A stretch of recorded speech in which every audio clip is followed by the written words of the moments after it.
और अब खबरें विस्तार से। इसी बीच गाजियाबाद से एक बड़ी खबर सामने आ रही है। गाजियाबाद से बड़ी खबर, जिसमें एक बच्चे द्वारा डेस्क पे बैठाए रखा, घंटों बाद थिनर से साफ किया बच्चे का चेहरा। घंटों बाद थिनर से साफ किया बच्चे का चेहरा। क्लास की डेस्क पर लिखा था जय श्री राम। तो गाजियाबाद की से इस वक्त की बड़ी खबर, बड़ी जानकारी सामने आ रही है। जानकारी के बाद स्कूल पहुंचे परिजन और हिंदू संगठन।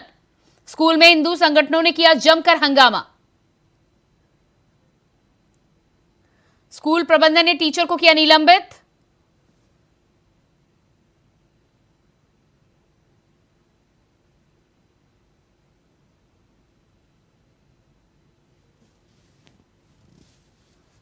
टीचर ने बच्चे के चेहरे पर लगाया फ्लूट लगाकर कई घंटे क्लास में बैठाए रखा। घंटों बाद थिनर से साफ किया गया बच्चे का चेहरा।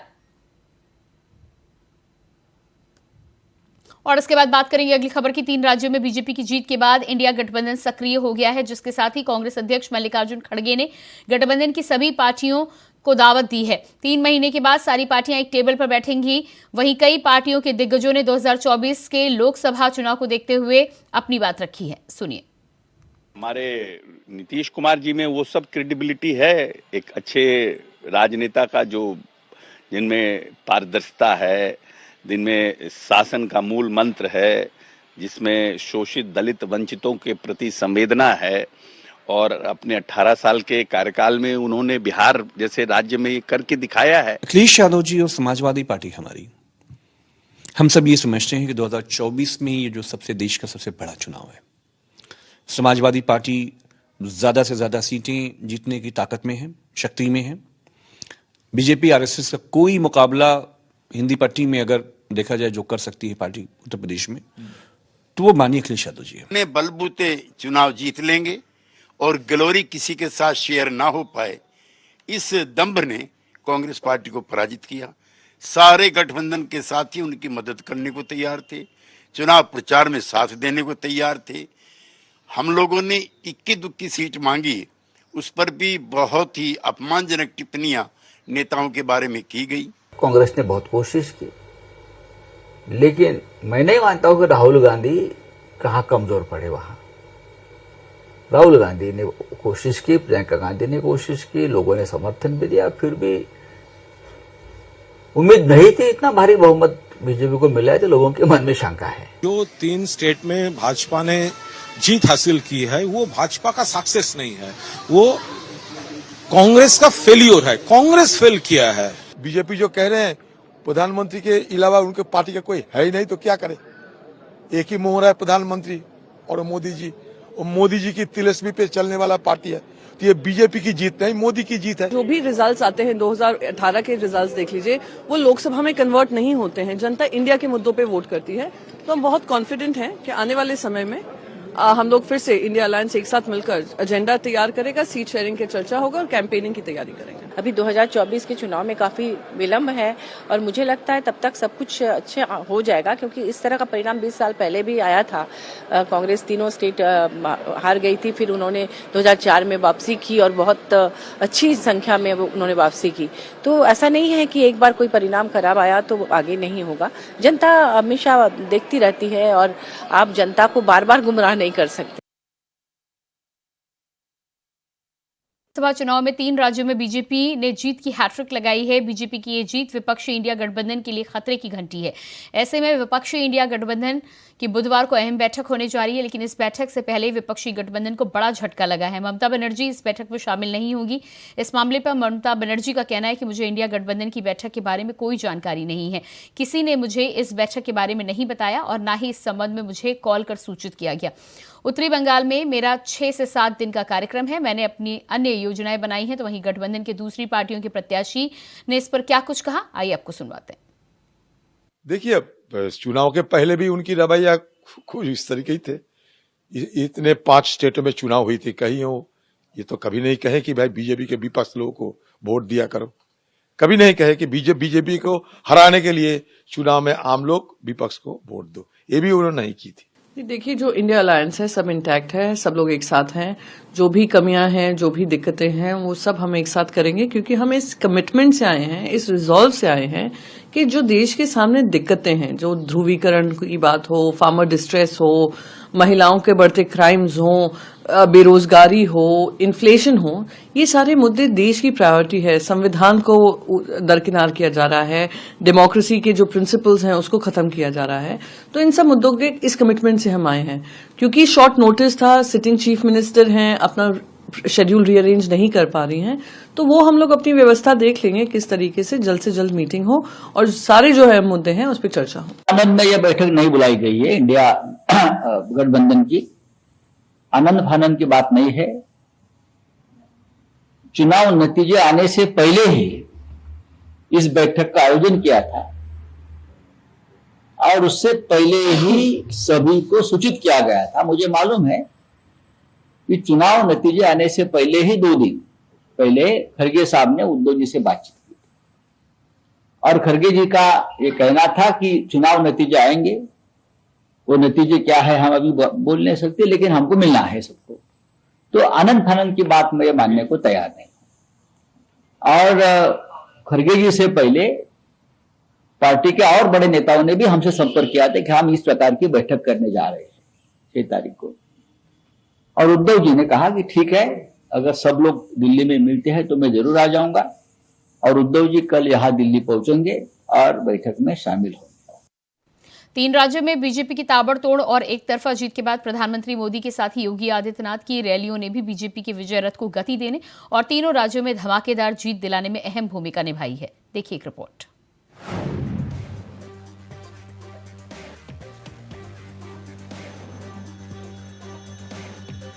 बीजेपी की हैट्रिक में बुलडोजर बाबा की भी रही धूम। योगी का स्ट्राइक रेट सुपर, मायावती और अखिलेश का नहीं दिखा दम। सीएम योगी के प्रचार ने भी दी 3 राज्यों में जीत को धार। तो आखिरकार 4 राज्यों में विधानसभा चुनाव के नतीजों के बाद बीजेपी के खाते में 3 राज्य एक तरफा आए। तो ऐसे में सवाल उठा कि क्या सीएम योगी आदित्यनाथ के प्रचार ने सियासी फिजाओं का रुख बीजेपी की तरफ मोड़ने का काम किया। इन 3 राज्यों में बीजेपी ने राम मंदिर के निर्माण और राम लला की प्राण प्रतिष्ठा के आयोजन को भी चुनावी एजेंडे में रखा था और सीएम योगी उस सियासी एजेंडे के सबसे बड़े मुखर चेहरे थे। अगर आंकड़ों पर गौर करें तो हिंदुत्व का झंडा उठाए सीएम योगी ने 4 राज्यों में कुल मिलाकर 57 रैलियों में 90 से ज्यादा प्रत्याशियों को जिताने की अपील की थी और आलम यह रहा कि अधिकांश सीटों पर योगी का असर दिखाई दिया और लगभग 40 से ज्यादा सीटों पर कमल खिलाने में बीजेपी कामयाब हुई। इतना ही नहीं, तेलंगाना में पार्टी भले ही दहाई के नीचे रही हो, लेकिन बीजेपी उम्मीदवार ने सीएम केसीआर को मात देकर चौंका दिया। बीजेपी की जीत को धार देने में सीएम योगी आदित्यनाथ के प्रचार की सबसे बड़ी भूमिका रही। विकास की योजनाओं के साथ ही राष्ट्रवाद, हिंदुत्व के मुद्दे को मुखरता से उठाना भाजपा को रास आया। यूपी में योगी ने जहां जहां चुनावी सभाएं की, उसमें लगभग 50% सीटों पर बीजेपी कमल खिलाने में कामयाब रही। मध्य प्रदेश, राजस्थान, छत्तीसगढ़ से लेकर तेलंगाना तक योगी भाजपा के स्टार प्रचारकों की लिस्ट में सबसे ऊपर रहे। जहां मोदी के बाद सबसे ज्यादा डिमांड योगी की रही। भले ही यूपी में बैठकें, दौरों और बड़े आयोजनों के बीच योगी आदित्यनाथ ने चुनावी राज्यों में संगठन के निर्देश पर प्रचार किया। न सिर्फ प्रचार किया बल्कि जीत की गारंटी एक बार फिर से योगी आदित्यनाथ बने। आंकड़ों पर गौर फरमाएं तो योगी आदित्यनाथ ने मध्य प्रदेश में 29 सीटों पर प्रचार किया था। इसमें से 22 सीटों पर बीजेपी को जीत मिली। राजस्थान में भी बीजेपी की जीत वाली 15 से ज्यादा सीटों पर योगी ने प्रचार किया। इसमें पूर्व केंद्रीय मंत्री और सांसद राजवर्धन सिंह राठौर की सीट भी शामिल है। तिजारा से महंत बालकनाथ को भी जीत मिली है और उस वक्त योगी भी उनके साथ थे। अगर बात छत्तीसगढ़ की करें तो छत्तीसगढ़ में भी बीजेपी के चेहरे रहे। पूर्व मुख्यमंत्री रमन सिंह की राजनांदगांव गांव के साथ साथ 4 सीटों पर योगी आदित्यनाथ ने मेहनत की थी। इसमें से साजा सीट शामिल है, जहां से ईश्वर साहू बीजेपी के उम्मीदवार थे। इनके बेटे मॉब लिंचिंग के शिकार हुए थे। जाधव तेलंगाना में सिरसापुर। बात अगर योगी आदित्यनाथ की हो रही है, तेलंगाना का जिक्र इसलिए भी जरूरी है। सिरपुर सीट से योगी ने प्रचार की शुरुआत की थी। इसके साथ साथ टी राजा सिंह के घोषा महल सीट पर भी बीजेपी को जीत मिली है। वहीं 3 राज्यों में जीत का सियासी असर अब यूपी की सरहदों पर पड़ता हुआ दिखाई दे रहा है, क्योंकि समाजवादी पार्टी ने भले ही मध्य प्रदेश के चुनावी रण में खूब पसीना बहाया, मगर साइकिल कुछ कमाल नहीं कर पाई। अब सपा के नेता भी कांग्रेसियों को कोसते हुए दिखाई दे रहे हैं। 4 राज्यों के चुनाव परिणाम सामने आ गए। समाजवादी पार्टी ने राजस्थान और मध्य प्रदेश की कुछ सीटों पर चुनाव लड़ा था।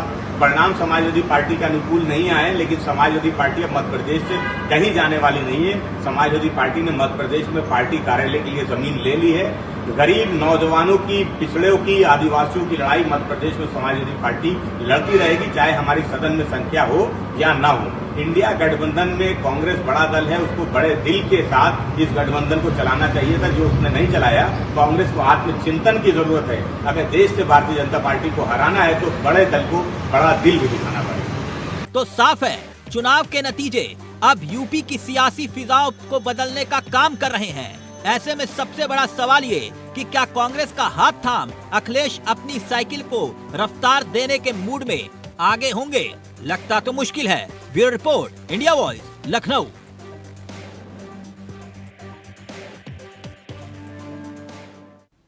लैंसडौन से बीजेपी विधायक और सिद्धबली मंदिर के महंत दिलीप सिंह रावत इन दिनों अपनी दबंगई के कारण चर्चा में बने हुए। कुछ दिन पहले विधायक एक अधिकारी पर इतना आग बबूला हो गए कि उसे गालियां देकर मारने पीटने की धमकी तक देने लगे। अब विधायक का एक और वीडियो वायरल हो रहा है, देखिए एक रिपोर्ट।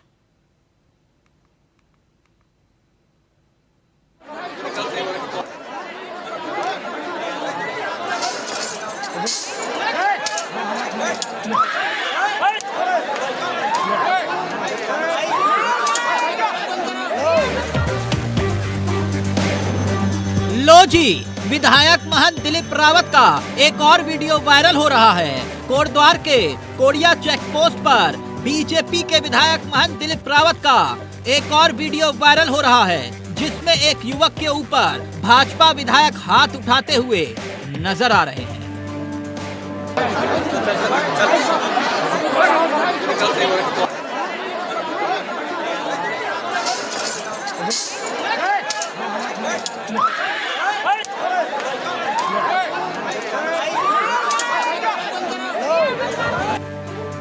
याद होगा आपको, हाल ही में भाजपा के विधायक दिलीप रावत का एक अफसर से उलझना वीडियो जब वायरल हुआ था, तब सवाल खड़े हुए थे। विधायक सड़क पर ही पहले गाड़ी से उतरते हैं, गाड़ी से उतरते ही अधिकारी को डराते हैं, धमकाते हैं, उंगली दिखाते हैं और फिर उसके बाद वीडियो वायरल होता है, सवाल खड़े होते हैं। मगर उसके बाद अब एक और वीडियो वायरल हो रहा है।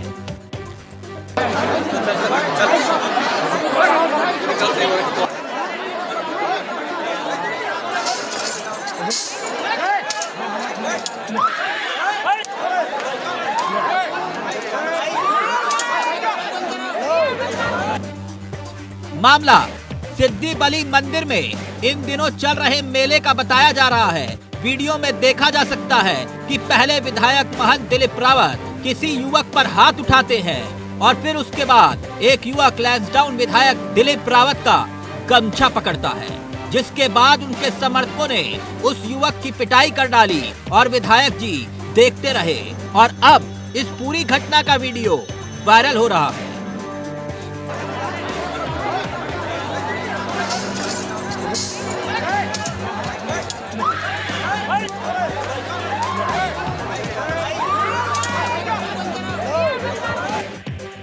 वहीं कुछ लोगों का कहना है कि उस युवक ने देवता अवतरित होने का स्वांग रचा था और विधायक जी से रहा नहीं गया।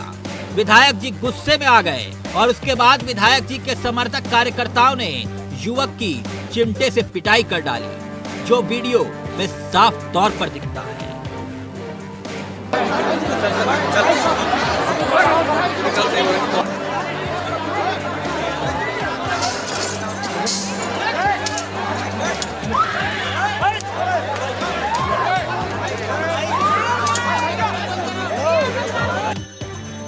वैसे कुछ ही समय में लोकसभा के चुनाव होने वाले हैं। ऐसे में भाजपा विधायक का इस तरह का वीडियो बार बार वायरल होना बीजेपी की टेंशन को बढ़ा रहा है और विपक्ष के निशाने पर बीजेपी के विधायक आ रहे हैं।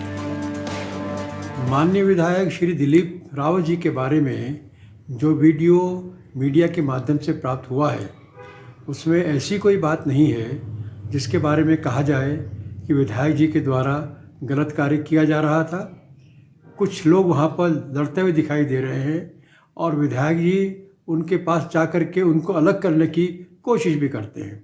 देखिए, प्रचंड बहुमत का नशा भाजपा की, चाहे मंत्री हूं, चाहे विधायक हूं, चाहे अन्य नेता हूं, सबके सिर चढ़ के बोल रहा है। आए दिन इस प्रकार की घटनाएं जो है प्रदेश की जनता के सामने आती है। पहले कैबिनेट मंत्री प्रेमचंद अग्रवाल जी ऋषिकेश में अपने ही जो है संघ के कार्यकर्ता से खुद सरेआम मारपीट करते हुए, गाली गलौज देते हुए नजर आए। उसके बाद कैबिनेट मंत्री गणेश जोशी जी अपने समर्थकों से जो है एक युवक को कैंट में पिटवाते हुए नजर आए। पहले चालान कटने पर कर्मचारी को धमकाया, अब मंदिर परिसर में ही युवक को पिटवाया। लैंसडाउन विधायक की नॉनस्टॉप दबंगई की तस्वीरें क्या संकेत देती है? ये कि क्या ये सत्ता की हनक है? Bureau report, India voice, Dehradun.